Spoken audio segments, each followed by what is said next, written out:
Are we talking about somebody else, Jordan Peterson? Oh, yes, we do. And we're gonna have a lot of fun talking about him because I do respect him a lot in the tone. So let's dive right into it now.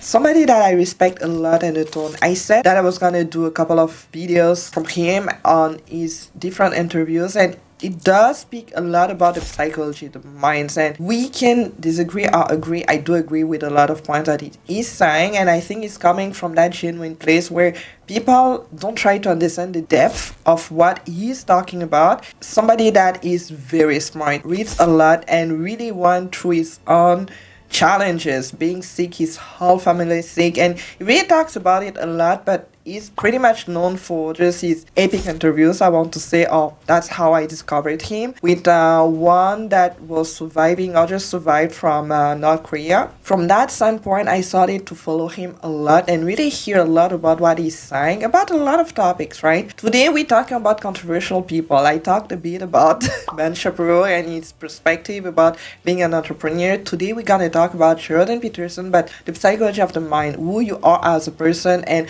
who you need to be. You can disagree with a lot of his points. I do agree with a lot of his points. So we're gonna dive into an recent interview that he did with his daughter, Michaela, and he's literally was speaking about a lot of things. But we're gonna try to really have this interview and talk about the main points in probably 4 episodes, something like that. So Yeah. That's why a radical personality transformation, if you fail dreadfully, so imagine you fail in a marriage, let's say, because it's betrayed. What you failed at is a pattern that's co-activated with almost everything you do, right? Because if you're married to someone, the fact that you're married is a predicate of everything that you're involved in. The way you look at the world, the way you think about yourself, the way you conduct yourself.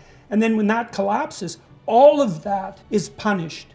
All of it. And so, well, that's enough of a death. If you're like 75 years old and your wife dies, there's a real high probability you'll die in the next year. It just takes you out. And even if it doesn't, if you're younger, a big party is going to die.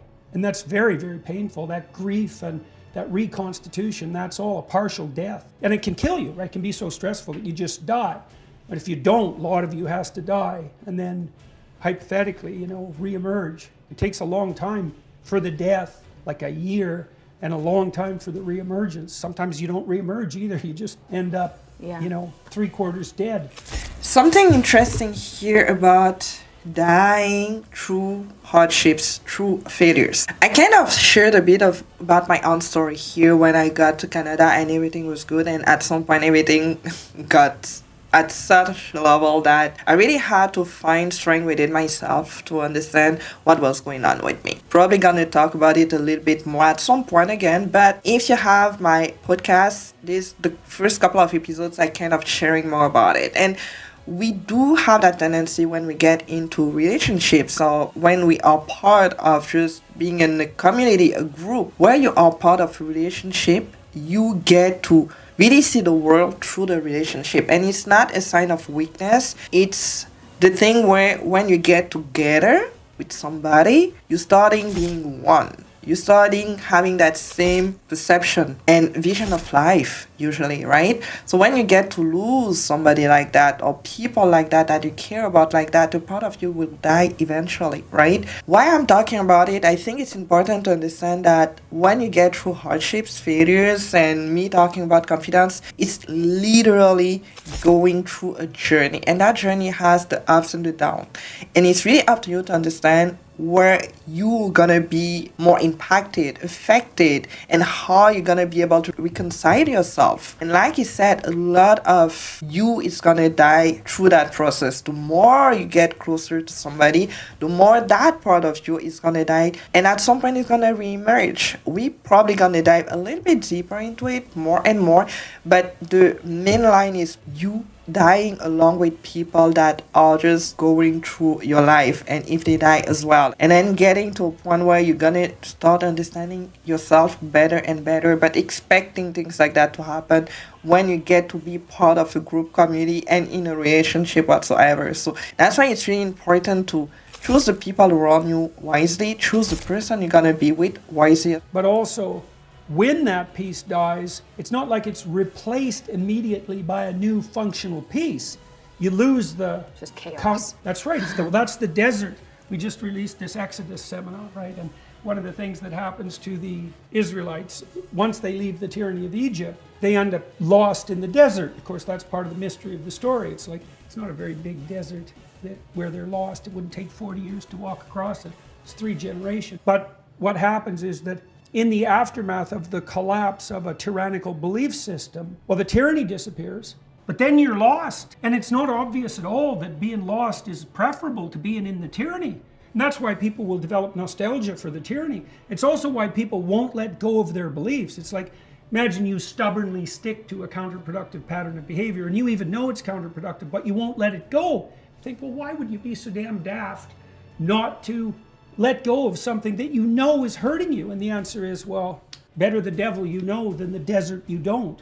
That is so true. That is so true. Something that I like about him is that it really always gets apart from the Bible and really trying to make it understandable into the psychological level. So it's not just about having a faith, it's about understanding the stories that you can find in the Bible, because I do find really interesting how much we know about a lot of things, but the main and the foundation of all of that is in the Bible. I started reading the Bible again. I think I shared a bit about it. Everything that I can honestly relate to in terms of principles, in terms of values, in terms of just philosophy of life, you can find all of that in the Bible. And him talking about the Exodus, I remember I recently read about that part. It was, like he said, when the Israelites left Egypt and they were complaining about everything, right? They were suffering in Egypt and they still managed to complain about anything to Moses. Like, why did you drag us out of Egypt? We were living so well there. And it's a matter of just comparing to the only thing you know. And like he said, usually we get to be stubborn just for the sake of being stubborn. We get to have those beliefs that we have and we standing by them just because we standing by them. Sometimes it's just not a logic reason behind it. It's just the way you lived, the way you grew up, the way you saw life. And even when you find worse than that, you stay nostalgic of all of the moments. And I think that's the reason why there's a lot of situations where you have people going through, let's say, abuse, and they manage to still find a really good part about just being in those situations. And I'm not saying that in a way where I mock those people, because for sure they can go through a lot of challenges. But what I say is that at some point you just relieved all of those experiences and really making them look beautiful in your own way, because it's the only thing you know. And when I grew up just being Catholic, being having the faith and stuff, I would usually pray because it was time for praying, right? I would go to church because my mom would bring us to church, right? It was a habit. It was more of a habit. And I remember talking to the priest, my priest, the church I'm going to, and really talking about just my habit of being a Catholic and how much I got to build up the faith that I have now, and that I'm really going back at it with a stronger foundation, because I really learning a lot more about the foundation of what it is. And I was telling him that, I got the habit of going to church growing up, and he was like, it's not supposed to be a habit, it's supposed to be a new meeting, a new encounter with God every time that you go to church, right? From the moment it becomes a habit, it can be dangerous, because you're not doing things out of heart, you're doing things out of habit. So it's just the way of doing without necessarily feeling it. And the thing with belief is that sometimes we get to build those habits and we end up forgetting why we had those beliefs in the first place. Nowadays, there's a lot of people, we have a lot of tensions, we have a lot of battles into who has better values than anybody else. And we can talk about being the conservative or being more progressive and more liberal. And a lot of people, the liberal part or even in the conservative part, they are having, for some beliefs that sometimes you're just like, do you even know why you believe what you believe? Does it make sense? And I think it's a question that we all need to ask at some point. Does it make sense? The way that I'm coming about just the faith, being confident and really working with people now is just making sense of what it is, so that you actually believe because it makes sense. And you have a foundation, you can clarify, you can really speak your faith, you can literally explain who you are with a better clarity about yourself because you just know it. It's a lot more clear for you. No matter how hard it can be, because it's clear to you, it's gonna be clear to anybody else. Before, I would be more scared of talking about just me believing into something that is bigger than me, the Lord. I wouldn't necessarily have the foundation because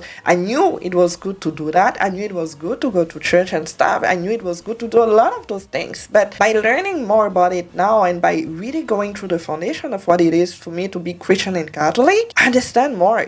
I can explain more. And going through the Bible again, everything makes so much sense. So you get to have a belief that is so clear to you that it becomes really clear to explain and really connect with other people, even if they disagree with so many things because they don't share that with you. Or yet, I would say. The matter of belief here for him, it's really understanding that sometimes it's not because you believe into something that it just makes sense. Sometimes you really have to lean with curiosity and really get deeper into what it is you believe and why do you believe it, and really make sense and really having the clarity and just be okay with just not knowing it all. At the end of the day, we don't know it all. Even with the faith, even with the Lord, we don't know it all, right? By developing the relationship with Him, though, you get more and more clear. Well, I hope you had a good time. This is pretty much the end, but we're gonna see each other for the next episode. We're still gonna be talking about Jordan Peterson and really dive deeper into the main points of these interviews. So I'm gonna link the whole interview down below, and if you want to get to work with me as a creative coach, everything is gonna be down below. And like I say all the time, keep smiling because it's free and contagious in a good way. I'm gonna see you very soon. Bye.